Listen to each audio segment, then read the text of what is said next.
I can't. Based on the schedule or the agenda. You ready? Yep. All right. Now we're ready. Yeah, there is somebody else here. There's somebody, he snuck in the back. He gets a comfortable chair this time. So. Okay, all right, we got the call for our meeting of January 10th, 2024. We have 6 commissioners present and Commissioner Marzan has been excused. And I've asked Commissioner Morgan to give our opening thought. Okay, this is a quote by Albert Einstein. There are 2 ways to live your life. One is though nothing is a miracle. The other is though everything is a miracle. You choose the best way, man. No. Okay. All right, next is our consent agenda, and we did not approve, we tabled our approval of consent agenda for our November meeting last time, so we need to take a motion on the approval of the minutes from our November 8th meeting. Was there any discussion on the minutes from November 8th? Motion to approve, second. Motion second, Commissioner Morgan, all in favor by yes? Yes. Yes, okay, and then the minutes from our meeting of December 13th, 2023, was there any discussion there? Motion to approve. Motion Second. second, Commissioner Breakerhoff, all in favor by yes? Yes. Okay, and item 3.3, this is planning commission annual meeting dates and times. Did everybody have a chance to look at there? I do have one proposal because for my sake, they've always kept it, we were at 7 and then moved to 6:30 because that made it more convenient for me. Would everybody be considering or want to move it to 6 o'clock? It'd make it easier for staff, they wouldn't be here as late. I'm okay now, my schedule is not so restricted, and the reason we kept it at 6:30, I think was for me in the past, so. Would anybody be interested in moving to 6 o'clock instead of 6:30? Make a motion to start them. That's what I'm used to for the last year and a half, so that's. It would coincide with the Yeah. city council, and then, like I said, it would get staff out of here sooner and not make them stay around as long, so if everybody's okay with that, I would move that we just adjust the start time to 6 p.m. So, Sounds good. so everything else stay the same other than move our start time to 6 p.m. And then, we still don't have a second meeting in November in this. Correct. Okay. So I have a motion with the second on that second with Morgan. so the meeting dates and times will be everything same other than start time moved to 6 p.m. Okay, next item, public forum. We cannot have a public, so we will, unless somebody has something else, have a public forum. And next one is item 5.1. This is ordinance text amendments to the Title 13 relating to detached accessory dwelling units. Robert, do you have our presentation on that? I do. Can you all hear me okay?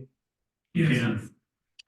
Well, first of all, I want to welcome Commissioner Beecher back to the Planning Commission. This is great. We're really happy to have you. So Thank you. I hope that all of you had a chance to look over a little bit of this. To give a little bit of background, we had a discussion, I think it was last time, I can't remember exactly, but we had a discussion about the possibility of allowing detached accessory dwelling units in Payson City. Those would be associated with single-family detached dwellings in residential neighborhoods. We had some really good discussion about that, and I took a lot of notes. We had a similar discussion with the city council rather, and I put together this proposed ordinance. My intention tonight is that we can have a discussion about this. You're welcome to have a public hearing about this. But my intention is that you're going to table this and send it back for some revisions after we chat. And then we can make those revisions, incorporate, refine a little bit, and then bring it back to you once more. But up on the screen, you can see the proposed ordinance. It's going to be right below the section in the ordinance on internal accessory dwelling units. Purpose is similar. The reason of having them is similar. General requirements, we had talked about lot area. I wanted to talk about that really quick. I had put in here, not permitted on lots under 6,000 square feet. Most of you know that in Payson, we don't really allow for lots less than 6,500 square feet unless it's part of a planned residential community. And so that kind of jives there. And then setbacks, no closer than 10 feet on the side and rear property lines. We had talked about that, and they would not be permitted in the front yard, similar to what a detached structure would be allowed. We had put in a little bit of information about appearance of the DADU would be similar in design and material to the existing dwelling. Access, they would have their own exterior access. Occupancy is the same. Parking, 4 stalls would be required. Minimum of 2 off-street parking stalls for the single-family dwelling, and then 2 off-street parking stalls for the detached ADU. The one thing that as I was looking through here, we had talked with the council about height, and it looks like I inadvertently forgot that part. So that's one reason why I want you to remand this tonight, so we can put those things in there. But as you look over this, I'm going to just be writing down some notes and things like that, and would incorporate any other items that you think would be important. So that's basically all I have for a presentation, and happy to answer any questions. Yeah. I actually read this. Thank you, Blair. You always read it. That's pretty good. I thought I interpreted in reading this that we were not going to allow these detached units to be built above a garage, a detached garage. Is that correct understanding? That's correct, and that's the part where I omitted. I forgot to put in there about the height. Covers that, but it doesn't talk about the height. Right. Yeah. I had a question about that. I'm still familiarizing myself with the code, but where it says it should be on number 4, but not above an accessory structure. Is accessory structure defined in the code? Yes. It should be. Okay, just making sure. Yep. So you can't have a shop with an attached accessory unit above it. Or You couldn't have it above it. You could have it next to it, right, but not you have it adjacent to it or a part of it, but Okay. exactly. I don't like that at all. you want it above. Yeah, I'm looking at putting in a 2-car detached garage on an accessory unit. Rebel. Kind of. The council was kind of adamant. So, and then I had a couple of questions.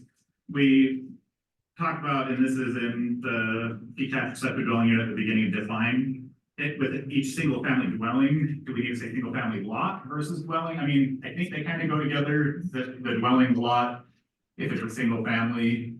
But because really, could we have anywhere that had more than one single family unit on a lot already? And so I don't know if we have anywhere in the city that has that as an option, but I didn't know if we need to adjust that wording where it's just there was only one accessory dwelling unit per lot. So this was really interesting because I wanted to specify that you had to have an owner occupied dwelling on the property already. Right. And so that's why I didn't go with lot, but Brandon and I can work through that apart a little bit. It's not something I was just kind of a question I had come that said, well, if we say dwelling and there was some situation where we had 2 dwellings on one lot that were both single family, would that allow them 2 accessory dwelling structures? Because of, I mean, you limit to one per dwelling, but I just thought maybe per lot. We could add that and kind of do belt and suspenders. Okay, and unfortunately, my iPad doesn't make this look as good as my computer is. I'm trying to see where, we make a note that the owner occupancy of the single family dwelling shall be required, but I know we had talked about that the owner could actually live in the detached accessory dwelling unit and then rent the single family, so.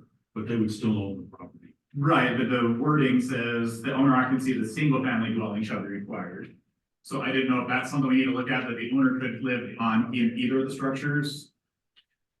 Oh, yeah, we can make sure that that's clearly defined in here because we wanted them to have that flexibility. Right, but the way I saw it written was that they had to occupy the single family home, they couldn't occupy the detached, the DADU. Right. And I can change that. Okay, my other question was on kitchens.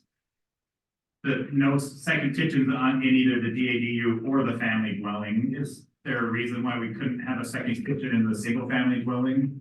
You know, I thought about that and I don't see a reason. I kept that language from the previous way it was written in interior ones, but we could definitely change it.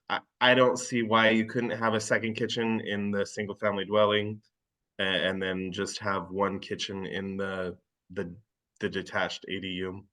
Okay, I mean, I thought do that, we're gonna have a basement apartment, an upstairs apartment and a DADU, but at the same time, I was like, yeah, is that overly restricted for somebody who wants a kitchen upstairs and downstairs and? Well, yeah, and We I say- read the same thing because, you know, downstairs have a family room, with a kitchenette. With a kitchenette unit there, yeah. Right. I agree. So. I just wanted to see how lenient you guys would be. It was my same question too. So You want to see if somebody else read it besides Blair is what you want. That does raise the question though, on the lot of a single family home, how many different dwelling units do we want to allow? Theoretically, you could have a basement, an upstairs, a main floor, and then this detached unit of some kind. Do we want to allow all that? Well, you would have to choose the way that the ordinance is written. You could either have one interior accessory dwelling unit or one exterior accessory dwelling unit. You couldn't have both. So so then. it only allows for two per law. But again, that still comes down to the law abiding side of, Well, yeah, Enforcement becomes the major challenge. and again, That's right. we've had that discussion about enforcement. My next question is on item 10.4 on the converting a detached garage to a DADU. If they're gonna convert an existing covered portion to a DADU, do we want to require that the replacement parking has to be covered as well, or are we okay with saying it just has to be 4 spots? Our code requires covered parking. Okay, so would it be best to spell that out, that if they replace it, because it just says must be replaced, I don't know if it'd just be better to clarify, must be replaced with 2 additional covered parking spaces. Yeah, I could add to that. It's good, Okay. Kat.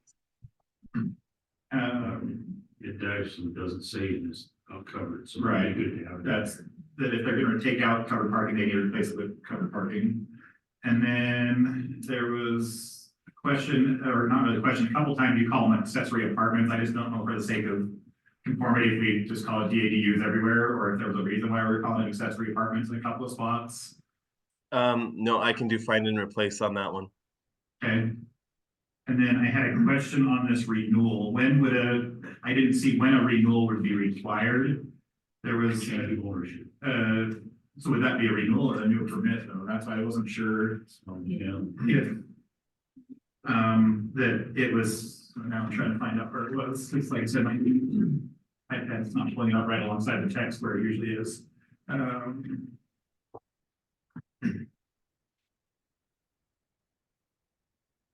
Said something about. Oh, here we go. It's in item 11. It says, talk about sidewalk stuff. It shall replace prior to the issuance or renewal an accessory apartment. Well, because would it be a good idea to say that this has to be renewed every 3 years or 5 years so that there would be a chance to get compliance? Hey, you need to come and apply. There's no charge to get a renewal, but you need to reapply to show that you're still conforming to the code. Yeah, Marty, do you remember, do we require renewals for our existing licenses? We don't. So that was a question that we Hey, talked about. Marty, you can turn your mic off and just answer. Okay, no, we do not.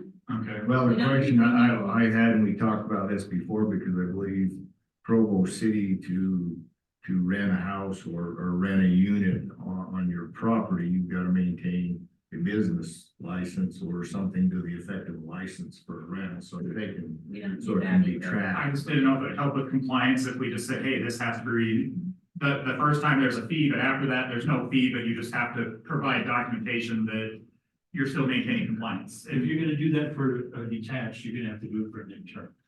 Which I actually think that's a good idea. I think that we should have a renewal license.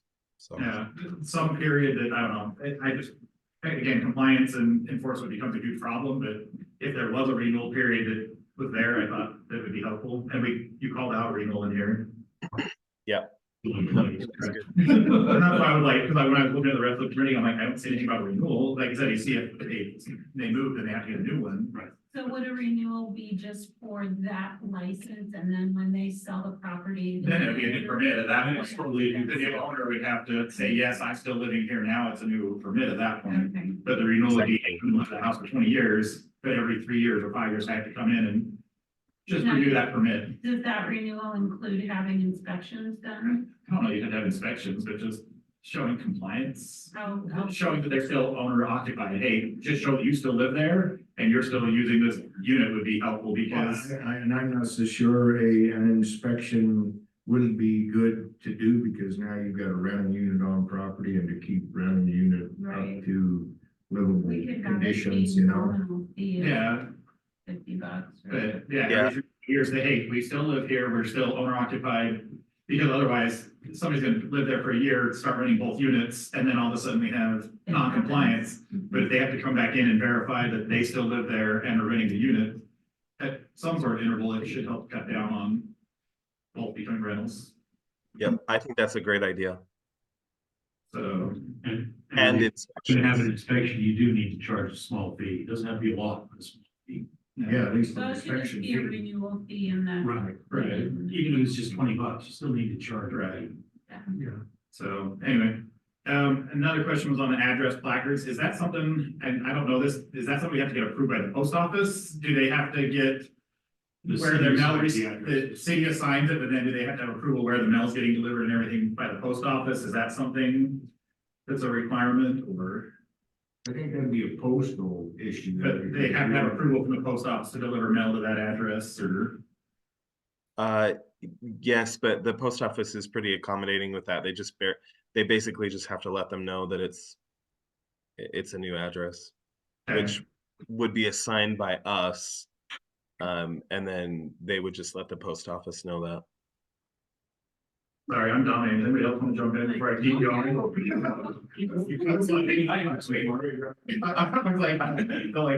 So next one was on non-conformities. We do not currently allow detached accessory dwelling units, correct? Correct. So There may be, but we always put a non-conformity clause in case that, back 50 years ago, somebody put one up or whatever. Okay. There could be some out. there. Because my concern was here is that somebody's like, well, I was already renting that before this came and therefore I'm a non-conformity, but you're like, well, you weren't legally renting it. So I just was like, is there even a reason to have, but I guess, yeah, somebody from way back. I just didn't know if we were misleading people to believe that if they already were renting a detached accessory dwelling unit to somebody, that they have a chance of being grandfathered in because.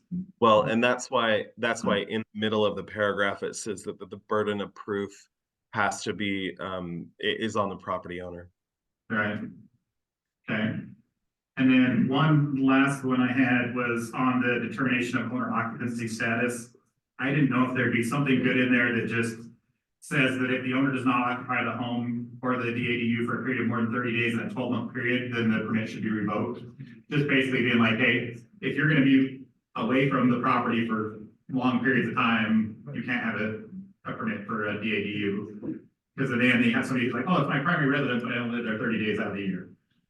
And so I didn't know exact wording on that, but something that would restrict what we considered owner occupied better.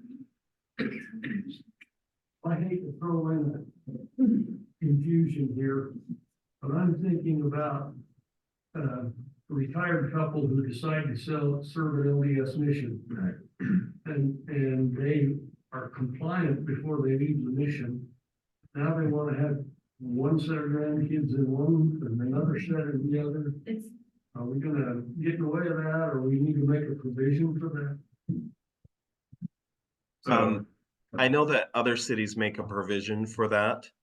And, you know, in that specific example, it's easy to provide proof that, yes, you are, you know, going on a period of time service, you have no intention of selling your home, but for safety reasons, it's better to have it occupied. I think that that would be an easy provision to put in there. Robert, I don't believe that I believe if you are related to the homeowner, then you don't even need an accessory apartment permit.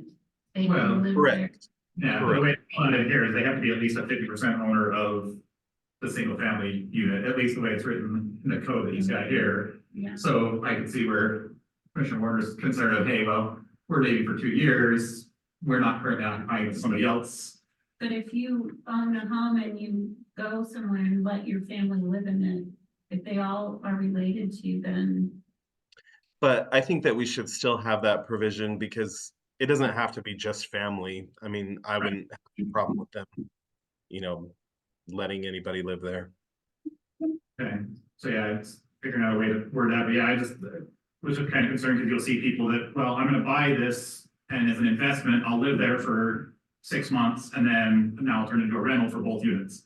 And because I said, oh, it's my primary unit, I've invested in it, I lived there for 6 months, so as far as the city's concerned, it's now my primary residence, but now I'm out and gone and moved somewhere else, so. Yeah, that's not, that wouldn't qualify as a, Right. that amount of time wouldn't qualify as a primary residence. Enforcement becomes a major challenge because this fact that unless somebody's reporting it, neighbors or somebody else, how do we know they're not complying? Well, if you have that renewal, The renewal would help, that they had to come in and prove owner occupancy as part of that renewal. but it adds an extra layer that from enforcement on our end, as a city, that they've got to send out notices that, oh, hey, your accessory dwelling unit permit is expiring. Yeah, But I mean, it would just be similar to what we do for a business license. So so, just more work for Marty, yeah. job security. We gotta get Marty an assistant to help take care of the extra work. I think that calls for a raise. I don't think they give us that authority, sorry. Well, That's all I got, sorry. Anybody else? We raise issues. Yeah. Not the You ratio know, on all that. the ones I had, so. No, the only issue I've got is the size of the lot.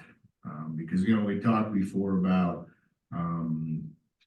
covered surface of the lot, you know, whether you have a shed in the backyard or you got a concrete pad, those are all considered coverage areas.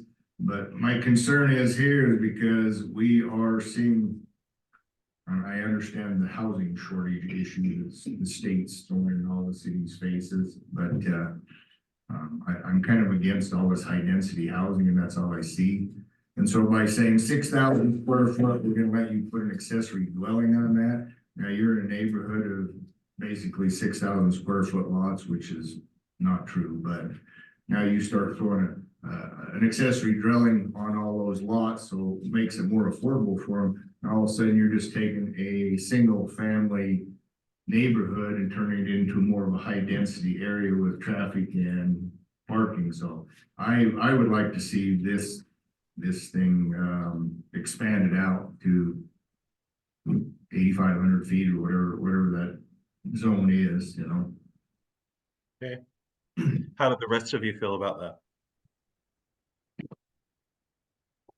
And again, that's a personal opinion. There's requirements on Hard coverage requirements, yeah. on the lot, so you can't exceed that, so I feel that if you don't exceed those coverage requirements, you're gonna be fine. You're talking, if you got a 1,200 square foot home on a 6,000 square foot lot, and you got a driveway and a shed and a concrete patio out back, you're gonna have a 400 square foot accessory unit, that's all you're gonna be allowed. Alright. And we don't want for, I mean, we need to set a limit on size, and I don't see that in That's- there either, so. Well, like accessory dwelling unit can be a bedroom, a kitchen, and a bathroom. That's, But I'm not saying, I mean, there has to be, like I said, a minimum size, I mean, there's a lot of,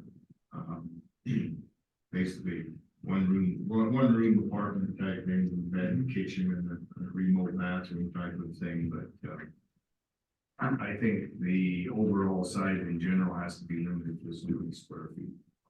So Kit, you would be more in favor if it was like on an 8,000 or 8,500 square foot lot. Now, that or combined with what Commissioner Beecher said, you know, the coverage on the thing, how much open area do you have to put an accessory unit on there, you know?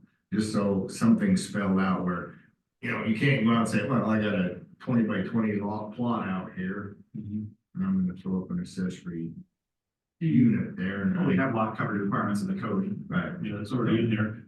So Yeah, so we have the lot coverage requirements in the code, and then we do have increased setback standards here. So then it becomes an algorithm of how big do you want the main dwelling on the site to be. You know, if you want a big house on a really small lot, then there's not going to be any room to do an accessory dwelling, right? Then it's going to be more of an internal one. So I guess one of the questions that brings to my mind is, do we want to set any kind of a minimum size for that accessory dwelling unit? that's what I was just gonna say, is didn't we talk in city council about the minimum, maximum sizes of the unit? Oh, I think that we did, and that was something else I inadvertently forgot about. But I don't know what you want for a minimum. No, I remember we why, had. but I could have sworn we talked about that in city council.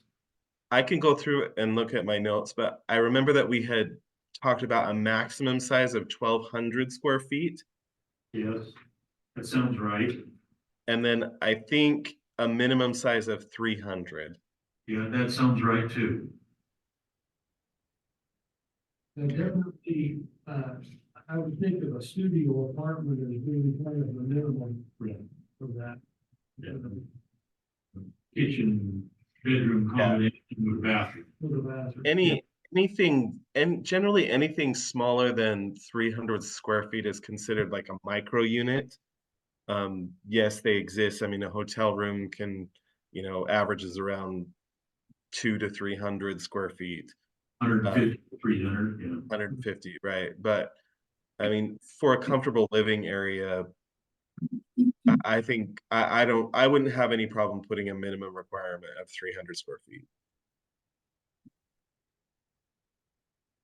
Good with that. I just remember that we talked about that in city council. I would rather see it set at 400 than 300, but.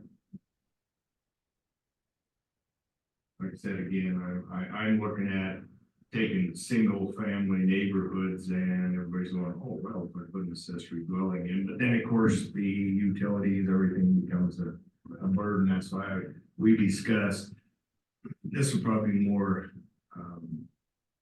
attractive for, somebody building a new home, making it affordable by putting a accessory dwelling on that they can rent it. So, and that's something I guess that's come up here. She mentioned tiny homes. We want to make sure we put in here that it must be on a permanent foundation, so we don't have somebody trying to say, hey, that's my trailer or my. That's to me, building. And then utilities as well. We talk about them a little bit, but we need to spell out that the DAGU must have a pool hookup to utilities, gas, water, electric, sewer. Do we need to spell that out so that we don't have somebody be like, oh, we didn't hook up to those critical utilities? Would that be something good?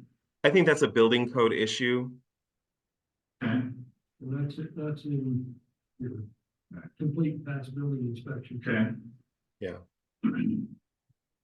But then, Because you're building these structures for the occupancy that would allow habitation, right? right, And so that occupancy requirement in the building code automatically necessitates those other things. okay, Where it's not like just a shop or something, Right. where it's gonna be habitable. You have to meet current existing codes. Yeah, no, we're not gonna allow composting toilets, so. right. Well, I think. Rainwater showers, those kind of things. Yeah, you know, it's like Commissioner Moore pointed out that for putting this into an older neighborhood actually would be probably cost prohibitive for most people because by the time they add parking, they add driveway, they add the unit, it could cost as much as the home itself at that point, honestly, it could be pretty pricey. So. Other comments? Is the penalty section, is that pretty standard as far as what you deal with for everything else? Yeah, most of the code violations are class C misdemeanors. The class C misdemeanor is up to a $1,200, so $0 to $1,250 fine and $0 to 90 days jail. But almost nobody does jail time on the class C. Usually being above, so it'd be Unless they're reading like. fines. What's that? Unless they're reading like, Yeah, I don't think I've, or the judge is just honoring. since I've been here, yeah, sent anyone to jail on a class C. Class B's all the time, but. Is the penalty section, is this enforceable as far as what you feel like you'd be able to enforce? If Well, it looks like it says it's. That they would go in front of the city council for a hearing. And it. At the hearing, city council determines the violation occurred, the city may impose a lien in the amount of $100 each day. So it would be two separate issues. I could bring the court case, the criminal case, and it looks like the city council would be doing. The lien, so. Okay. It's two separate sovereigns. Yeah, I think we're always, at least, I'm sympathetic to what you have to do for enforcement, because, you know, we lay all this stuff down, but if there's not somewhere that penalizes someone who is trying to find all of these loopholes to create, you know, extra work for you, but not feel like anything's gonna ever be enforced, then I'd love to make sure that that's in the language of this particular section. Yeah, no, I can take a closer look at it. Okay, because Yeah. now we are, you know, deputizing the city council to be able to levy this lien on them. But I mean, it would set a precedent to just make sure that people know that stuff will get enforced and that we're not gonna set these things up without some level of penalty if someone chooses to violate these. The way that I try to persuade compliance is I'll always ask for the max penalty, say $12.50. And if you come into compliance with a certain amount of time, I'll ask for a huge reduction. Okay, Like with the yoga studio that Marty had to testify at, ask for the max, said if you can get permit within 30 days, I'll drop it from that $750 to $100 to try to incentivize them.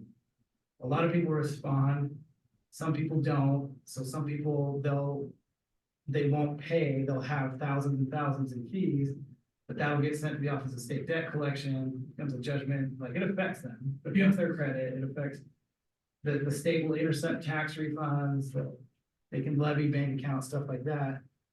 I haven't tested it to the point where, you know, if it's declared a nuisance, whether the judge would declare it a nuisance, because I know it does say in the code that if that does happen, the city could go in and remedy stuff, like remove garbage, remove junk, make stuff like that. I just have never gotten that far, and I just don't know if the judge is willing to do that, and then who in the city is willing to go in and remove it, like in the past with Kim Bowers, I know that they've gone in with the police and just like service project remove junk, but it's accumulated again, and so Right.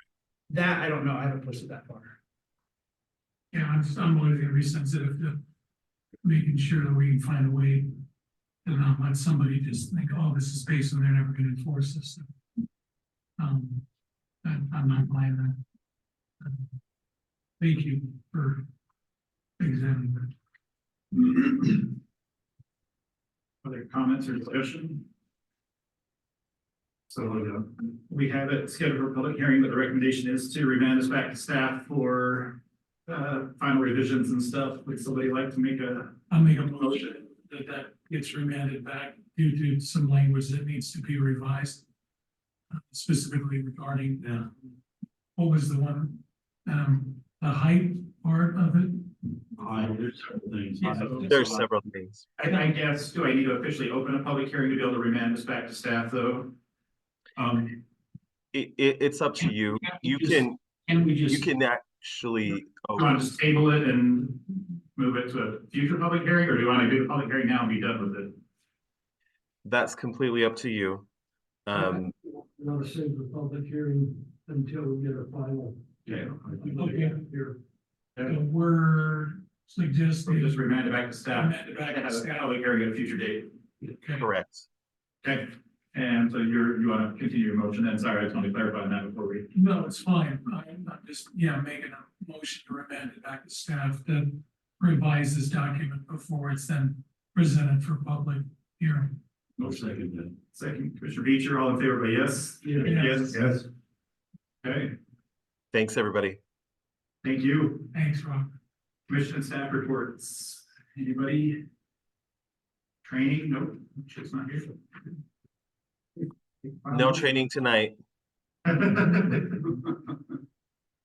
Motion to adjourn? Motion, and a second? Second. Second. Mr. Brinkerhoff, all in favor, by yes? Yes.